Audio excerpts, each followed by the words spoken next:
I'm your host, Jacqueline DiGregorio. Coco Chanel once said, "I don't do fashion, I am fashion."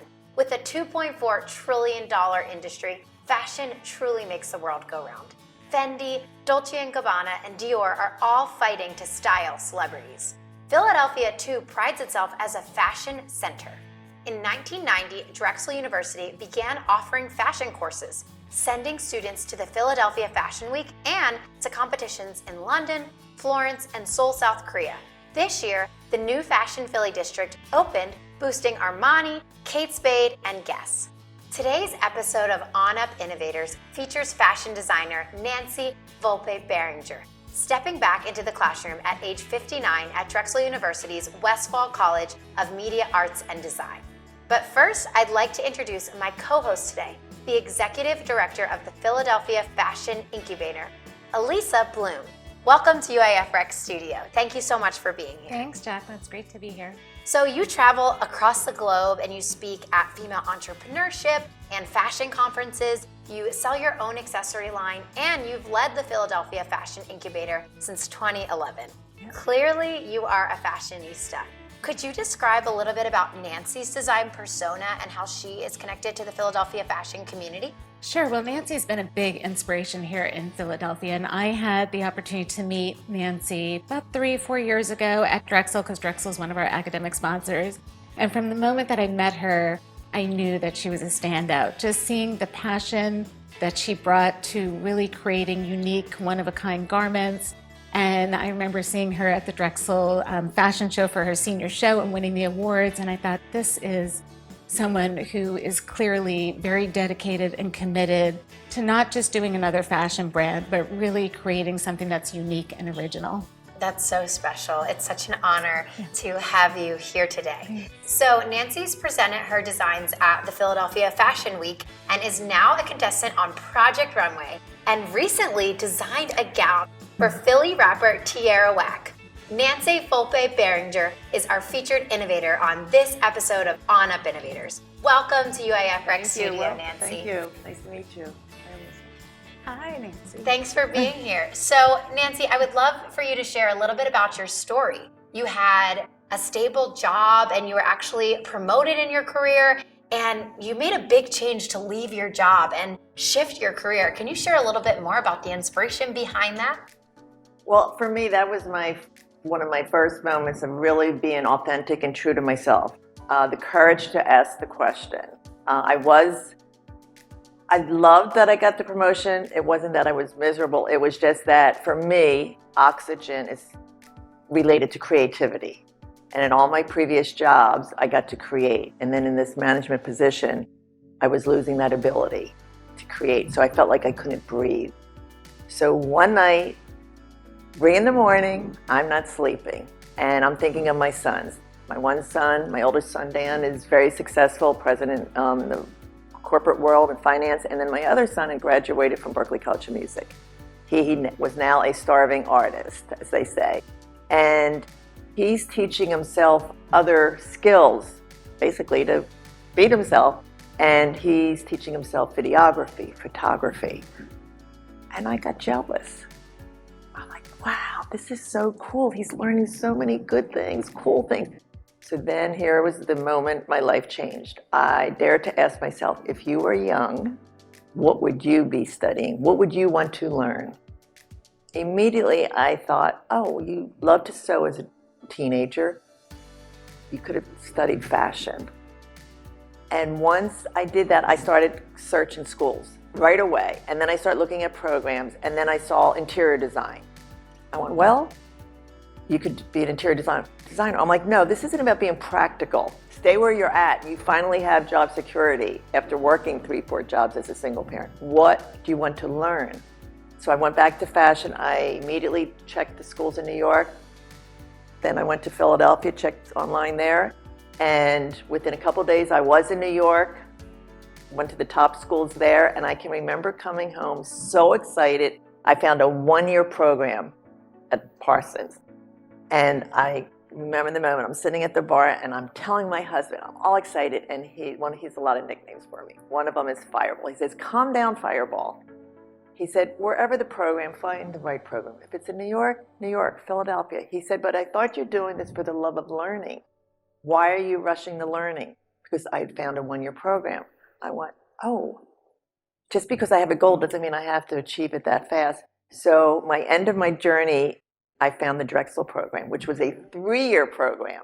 So it was 1 year intensive prerequisite year, and then your 2 years. And I kid with them now. I said, so how do you like that 3-year program that you lost your wife? It was bait and switch personified. So that was my moment of truth. Nancy, this was such a bold and courageous move for you to make. What are the risks involved in leaving a secure job that you had and entering fashion?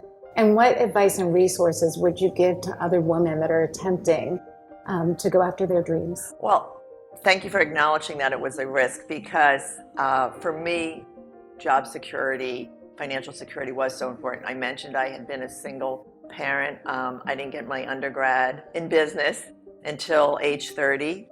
And I went into education, teaching, thinking I could be a good parent and provide. But what happened was, to make enough money, I started working 3-4 jobs. So fast forward, now I have that security. But that whole journey, I was very conservative saving my money. I was always planning that no matter what happened, I'd have to depend on myself. So I invested in my 401. I always took care of the what if. So planning, so this had to have been a plan all along, because when I made the decision, I was able to take and use the money I had saved up to help fund my education. That's great. Saving and It was. really... It was just planning for the long term and being fiscally conservative and working the extra jobs and long hours to get to this point where I was able to follow this dream. That's great. So was designing always on your mind? And what designers have you always looked up to? So who inspires you? I can't say designing was always on my mind. I went to an all-girls Catholic high school, 12 years of school where I wore uniforms. So fashion wasn't something that I aspired in how I dressed, but I liked constructing. I had my first sewing class at age 12. That's because my mother needed us all out of the house. I had 4 other sisters, and we had to go to summer school. I took a sewing class. So I think it was the construction, but I also can remember coming to Philadelphia. That was where I had my first design experience. I took the train, visit my grandmother. She worked at Gimbel's, and I was for my prom. And I remember they had a bridal robe then, and I was very shy. I'd go into the bridal shops, and I would look at the dresses. I can remember making a few little sketches, and then I went home and looked at my patterns, because I didn't have the skills to drape or anything. So I bought a pattern, and I adjusted the pattern to make my prom gowns. So that's how it started. It actually started, my design experience was in Philadelphia. So it wasn't that I looked at designers and fashion at a young age. It wasn't until I was older that I did that. What was it like stepping back into the classroom after so many years outside of education? And did you feel that you were a mentor to some of your classmates since you had so much life experience? When I stepped back in the classroom, I said, I'm home. I went, this is it. This is where I belong. Now, my very first class was a drawing class, which petrified me because I don't draw. I was petrified of that. And I got there early, and I sat in the art class, and then the classmate came in and sat on the other side, and then another one sat on the other side. I went, okay, they think I'm a teacher, so I pick my books up and my paper, and I go around, and I sit next to them, and I introduce themselves as a classmate. So I felt this is where I belong. As far as mentoring them, I never went to that as a role. It just happened. They mentored me. We mentored each other. Drexel has an amazing open lab facility, so I could walk into any studio. Still today, I know I would be able to go and ask a professor, classmate. So we mentored each other. We learned as much from, if you allow yourself. That's the thing. You have to have an open mind, and I did. I love that. That's so special to have those relationships. So in your workspace and in your classes, you've had to stick up for yourself from bullies. Can you talk a little bit about this? Ooh, okay. This is a tough one for me to talk about. So what people don't understand about bullying, there's when you picture a bully, you see the playground or now with the internet with young kids.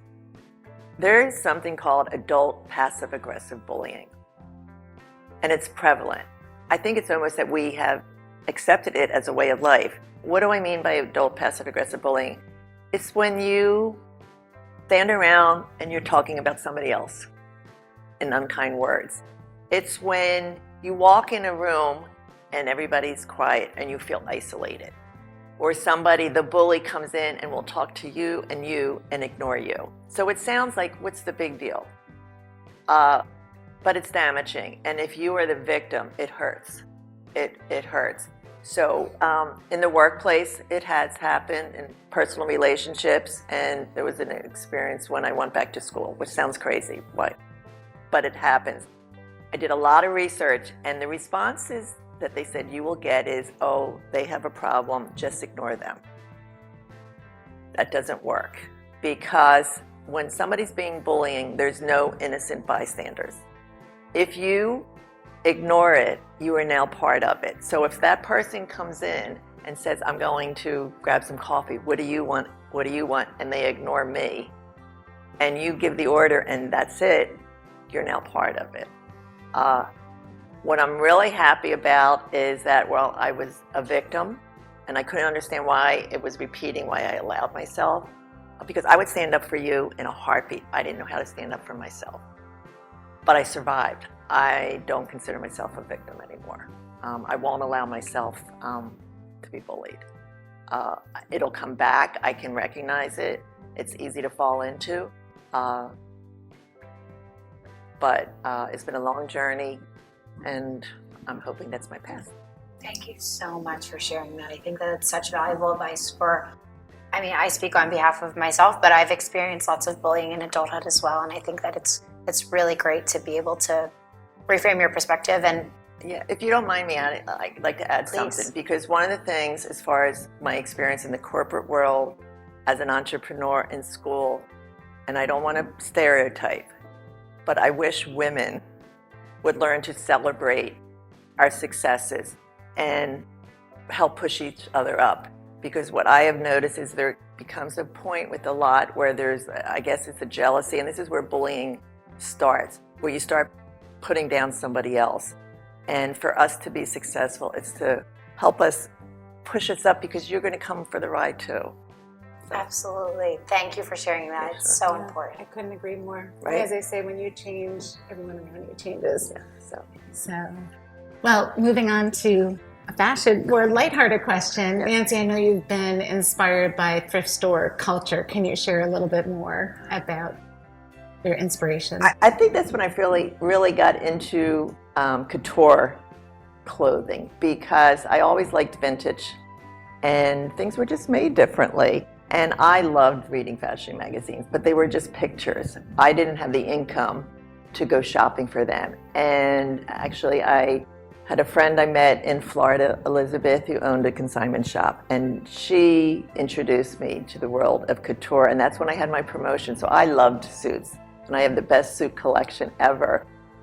But when you put on a well-made garment, there is a difference, and I think that's really key right now, because with all of our concerns with sustainability and hoping to move away from fast fashion into more, again, having statement pieces that you keep in your closet. So that started where I could really, as someone who loves construction, look inside a garment and go, wow, I want to know how to do that. And it's fun, because my closet, there's not a designer. I mean, I can find something about any design I love, and that's it. So my closet is a mix of so many different designers, and I mix and match. So Nancy, you're an inspiration to so many, and to someone watching you on Project Runway, it might appear like this was an overnight journey. I would love for you to talk a little bit about patience and how that's played a role in your journey in your fashion career. Patience is, and it will always be good, and I think it's one of my strong points. Because even my sisters, when I'm working or something has happened, and then whether it's a design, she goes, "Did you yell? Did you get mad?" I'm like, "No, I just took it apart and did it again." So as far as on Project Runway, that's what I think one of my strengths. I knew I was going in with very limited experience in the fashion industry, and I was in awe when I met the other designers. I would go study under some of those designers. Their craft is, but I had patience.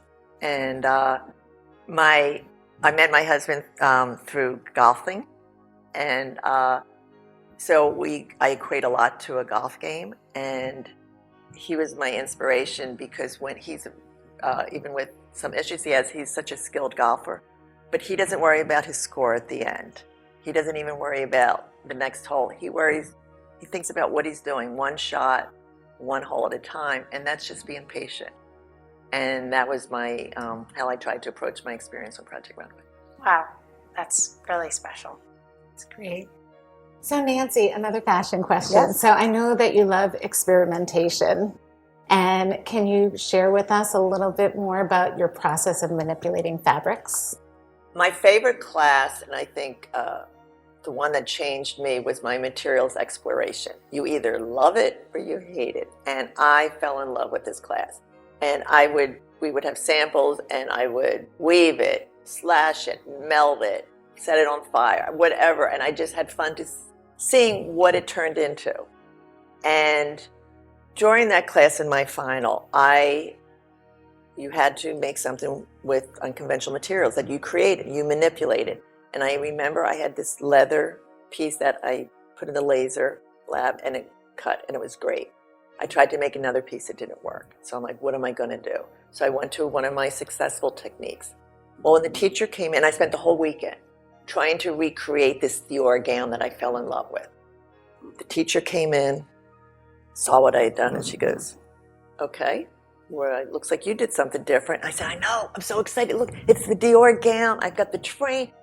And as I'm talking, she's taking all the pins out of all my weekend work. And then she takes it in her hand, she turns it upside down, and she says, "Now make it yours." Best advice ever. Because what that did to me with fashion was, picture this, you're on a beach, and you're standing in front of these gorgeous waves, and you're looking, and you're just like, wow, look at this. Somebody taps you on your back, and they're like, look behind you, and there's a mountain range. And then it's like, look up there, a beautiful sky. So much with designing, somebody can be so focused, and that allowed me to always consider all options. By creating and manipulating fabric, you get to see what it wants to become. And that's the beauty of it. I don't know what it's going to be until the end of the process. So Nancy, you've had an incredible year. Not only are you currently on Project Runway, you also had a red carpet look by Tierra Whack. What does that mean for you, for someone like you, to be able to dress a red carpet look? I think any fashion designer would say that's on their bucket list. And of course it was on my bucket list. Did I think it would happen? We won't answer that. But the ability to do that and how it happened, that's the pride I feel, because Tierra owned the red carpet. But the coat that caused all this stir was originally designed and created for one of my charity events I participated. And for me, that's how I define my success as a designer, being relevant in the community, giving back in the community. So I was involved in a fashion show to help women through recovery. And they had the journey of recovery. So it went from dark to white to neutral to bright. And the two young girls from Drexel said, "We need more bright." And I had this little piece of faux fur as a collar. I said, "Well, if you like that, I needed to show it again in the collection." I said, "How about a cape?" They said, "No, make one of your big coats." I made the big coat. Afterwards, I put it in Joan Shep. Lucky me, top fashion concept store in the city, and I get to sell my pieces there. Tierra was looking for something for the billboards. She came in, they had a rack pulled, she sees the coat, she goes, "That." They text me, they said, "Tierra just bought your coat." I went, "Tierra?" I wasn't familiar with Tierra. looked her up. I messaged her. I said, I heard you bought my coat. I'm so excited, but I want you to know the story behind it and how it was trying to help empower women. She got so excited. She goes, oh my God, I'm going to screenshot this conversation with my mom.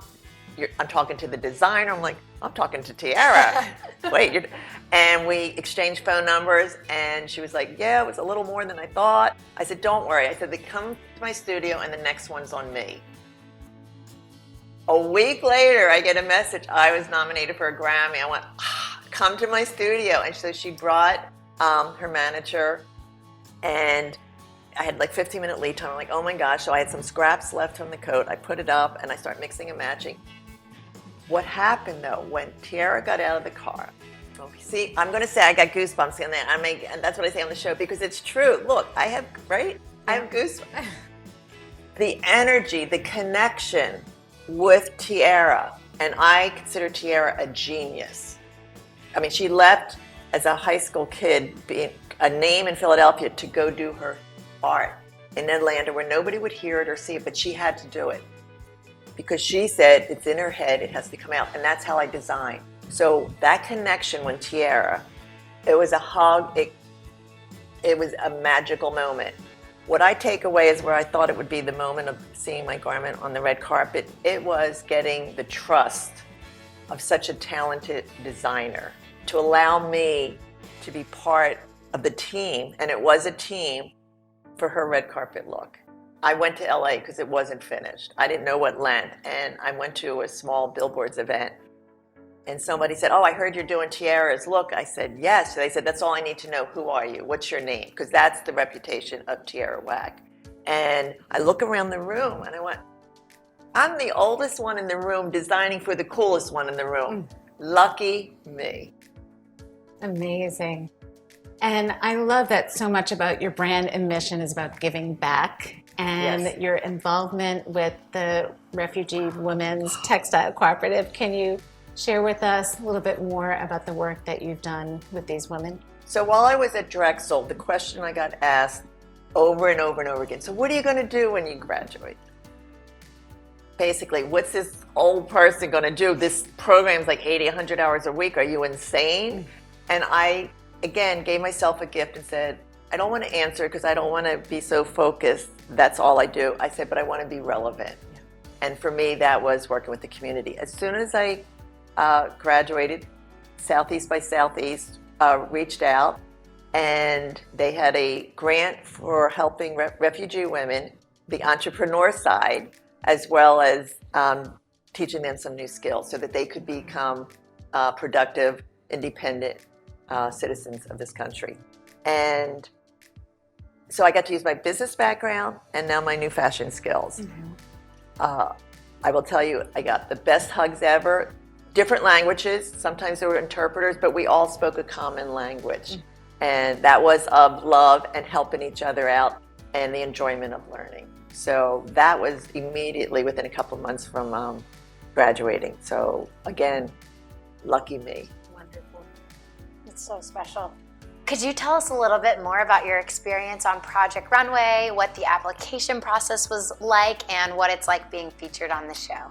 Well, I think you're going to have to watch the show to find out the answer to all those questions. But as far as the application process, I'm guessing, just because I can go from my own experience of wanting to be on it forever since the first episode when I had no fashion skills, I think a lot of people try to get on it. So it's a big process. It's, I think, thousands must, I'm not sure, apply. It was long, and it's just at the end of the road when you become one of the finalists and get to go on the show. It feels special, and I think it is special. So that's as far as getting on there was just a long process. And being on it, now that the first episode has aired, I was just talking about it, what I noticed was I was smiling the whole time. You said I was like a kid in a candy store. That's what it felt like. And it was hard, but I was so happy and proud to be on the show. I'm like, I can't believe, I really did want to be on that show from when I first saw it. But how could I be on the show? I didn't know how to design. And here I am, all these years later, and I was just giddy. until the reality set in when you have like a day or two to make a garment. Then it got a little scary, but it was wonderful. That's so inspiring, and you should be proud. I am. I feel blessed, but I also feel very proud. Could you tell us a little bit more about sustainable fashion? I know you talk about this being the ultimate goal. Just share a little bit more about its importance. Well, when you talk about sustainability, there's a lot of different ways to help the environment, because that's what it is. It's impacting the environment. It could be also how garments are made and where, and the dangers to people's lives in factories around the world. There's this fast fashion concept where you can go and buy something and it's so inexpensive, wear it once, throw it out. That's not good for our environment. The waste, the type of fabrication. So there's many aspects, and so we all can participate in becoming part of the movement with sustainability, because it's with the environment and it's with working conditions, it's with children, livelihood, dangerous situations. So each one of us can help with adopting a sustainable approach to fashion. I love that. Thank you so much for both of you for being here, for my co-host, Elisa, and for Nancy for sharing your story. Thank you. To learn more about Nancy's designs and her journey, visit the link on your screen. OnUp Media is powered by the Uncommon Individual Foundation, a nonprofit leader in mentor-based learning founded in 1986 by Dr. Richard E. Caruso. To learn more about UAF, follow the link to their website. Thank you so much for tuning in. I'm Jacqueline DeGregorio, and I'll see you soon.